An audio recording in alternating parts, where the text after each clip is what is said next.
Critical Men Pictures presents the Forex Video Training Series. Black Belt, Second Degree, U.S. Dollar Index. If you've traded stocks, you're probably familiar with all the indices available, such as the Dow Jones Industrial Average, NASDAQ Composite Index, Russell 2000, S&P 500, and the Wilshire 5000. Well, if U.S. stocks have an index, the U.S. dollar can't be outdone. For currency traders, we have the U.S. Dollar Index, or USDX. The U.S. dollar index consists of a geometric weighted average of a basket of foreign currencies against the U.S. dollar. Huh? Okay, before you fall asleep after that definition, let's break it down. It's very similar to how stock indices work, and it provides a general indication of the value of a basket of securities. Of course, the securities we're talking about here are the other major world currencies. The basket that the U.S. dollar index consists of 6 foreign currencies. They are the euro, yen, pound, Canadian dollar, krona, and franc. Here's a trick question. If the index is made up of 6 currencies, how many countries are included? If you answered 6, you're fucking wrong. If you answered 21, good job.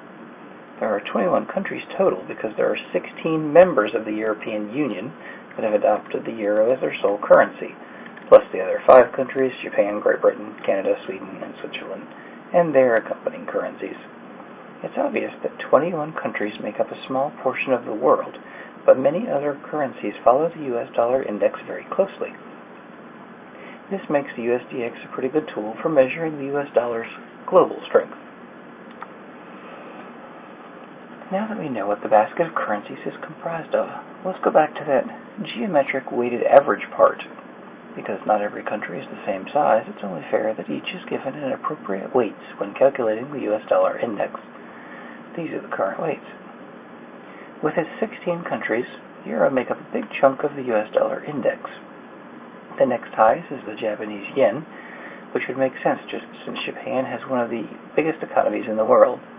The other 4 make up less than 30% of the USDX. Here's something interesting.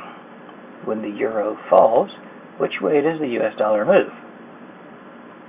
The euro makes up such a huge portion of the US dollar index, we might as well call this index the anti-euro index. Because the USDX is so heavily influenced by the euro, people have looked for a more balanced dollar index. More on that later. First, let's go to the charts. How to read the dollar index. Just like any currency pair, the USDX even has its own chart. First, notice the index is calculated 24 hours a day, 5 days a week. Also, the USDX measures the dollar's general value relative to a base of 100.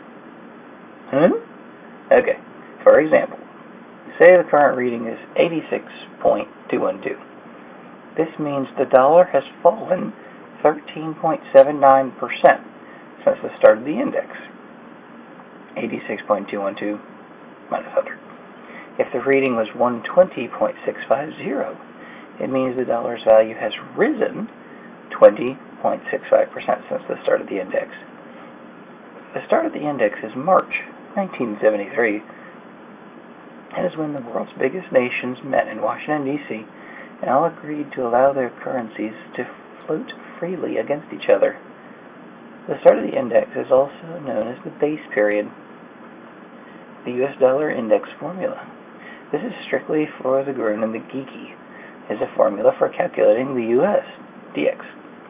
It is 50.1434812 times euro dollar. Okay, I'm not even going to go into that. I'm fucking kidding. I bet you're wondering, how do I use this thing in my trading arsenal? Well, hold your trigger finger and soon you'll find out. We all know the most widely traded currency pairs include the US dollar. If you don't know, some that include the US dollar are the euro dollar, pound dollar, dollar Swissy, dollar yen, and dollar CAD. What does this mean? If you trade on any of these pairs, the USDX can be the next best thing to sliced bread, or hamburger on a bun, or chocolate ice cream. If you don't, the USDX will still give you an idea of the relative strength of the US dollar around the world. In fact, when the market outlook for the US dollar is unclear, more often times than not, the USDX will provide a better picture. In the world of Forex, the USDX can be used as an indicator that's the US dollar's strength. Because the USDX is comprised more than 50% by the Eurozone, Euro-US dollar is quite inversely related. Let's take a look at the Euro dollar. It's like a mirror image. If one goes up, the other most likely goes down. What will you look at? It seems like the trend lines almost inversely match up perfectly. This could be a big help in trading Euro dollar. Some of our trader friends in the forums monitor the USDX as an indicator for the Euro dollar. Hang out with them if you want to learn more about the index. If the USDX makes significant moves, you can almost surely expect currency traders to react to the movement accordingly. Both the USDX and spot currency traders react to each other. Breakouts in spot USD pairs will almost certainly move the USDX in similar breakout fashion.